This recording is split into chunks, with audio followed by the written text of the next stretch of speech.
Bonsoir. Merci d'être avec nous à la veille du lancement du Monaco Yacht Show, 33e édition du nom. À quoi faudra-t-il s'attendre cette année?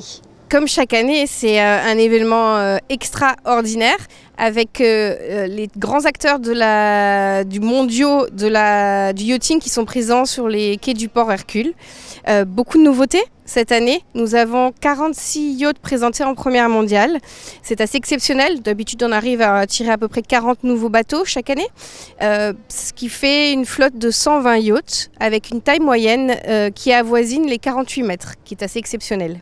Cela reste une véritable vitrine de l'élégance et de l'innovation. Clairement, c'est l'événement que l'industrie de la grande plaisance choisit pour présenter au monde ses nouveautés. C'est une liste infinie de nouveautés, à la fois les bateaux en tant que tels, mais aussi toutes les innovations à bord embarquées dans les yachts, que ce soit technologique pour, on va dire par exemple, des nouveaux systèmes de propulsion, dont un bateau sera présenté cette année San Lorenzo avec une propulsion vraiment innovante en termes de gestion du méthanol, mais également toutes les nouveautés en termes de tendance, de décoration, de design.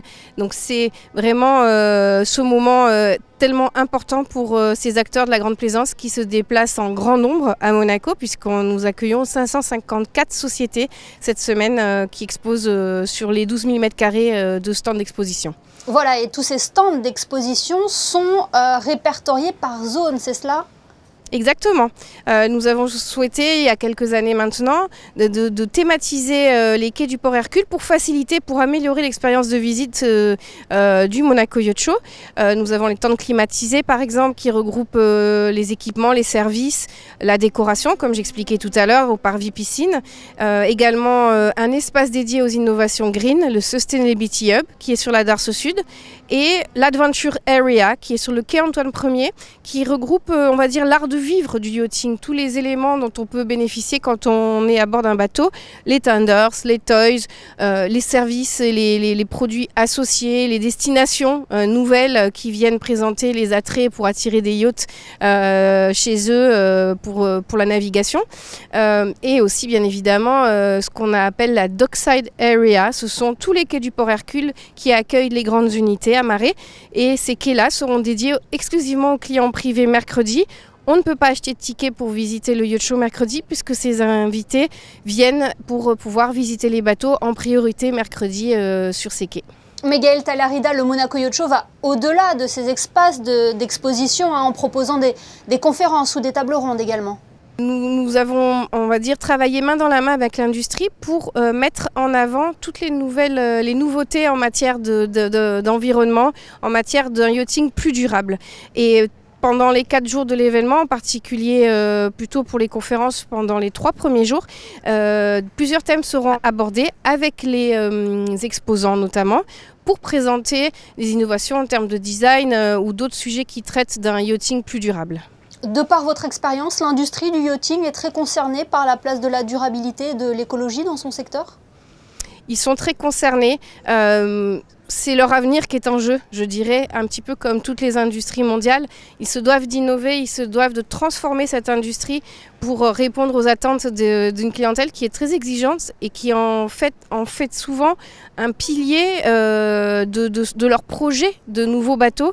Donc c'est un sujet qu'on traite avec beaucoup d'importance au Monaco Yacht Show parce c'est un sujet qui nous est à cœur.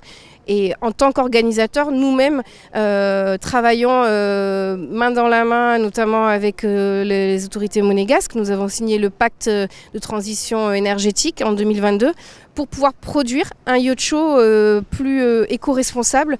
On a beaucoup de sujets qui sont traités sur la mobilité, sur l'énergie, puisqu'on a ici des bateaux qui sont connectés à l'électricité. On a aussi besoin de beaucoup d'électricité sur les stands. Donc on travaille tous les ans pour faire du Monaco Yacht Show un événement plus durable.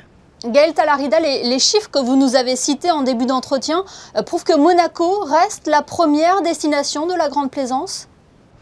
C'est véritablement ce que l'industrie appelle la capitale mondiale du yachting. Le secteur est extrêmement bien représenté en principauté. Nous avons fondé avec les professionnels du yachting, un peu plus de 200 sociétés, le Cluster Yachting Monaco, il y a 10 ans maintenant. Et c'est un vecteur d'emploi fort puisqu'on est à peu près à 1600 personnes employées dans ce secteur à Monaco. Et au-delà de ça, c'est un endroit naturel pour les super yachts, ce port en eau profonde qui est le port Hercule, qui est un véritable écrin pour accueillir ces super yachts. Et surtout la Méditerranée, la Côte d'Azur, un lieu phare pour ces propriétaires de bateaux qui viennent toujours avec beaucoup de plaisir puisqu'ils bénéficient ici sur la Côte d'Azur et en particulier à Monaco d'un service très haut de gamme dans les restaurants, dans les hôtels, un programme d'activités très dense, en particulier pendant l'été. Donc clairement, oui, on peut dire que Monaco est la capitale du yachting. Oui, Monaco justifiera cette réputation de capitale du yachting avec le Monaco Yacht Show qui aura donc lieu du 25 au 28 septembre. Merci beaucoup Gaëlle Talarida d'avoir été notre invitée ce soir. Merci, au revoir. Au revoir.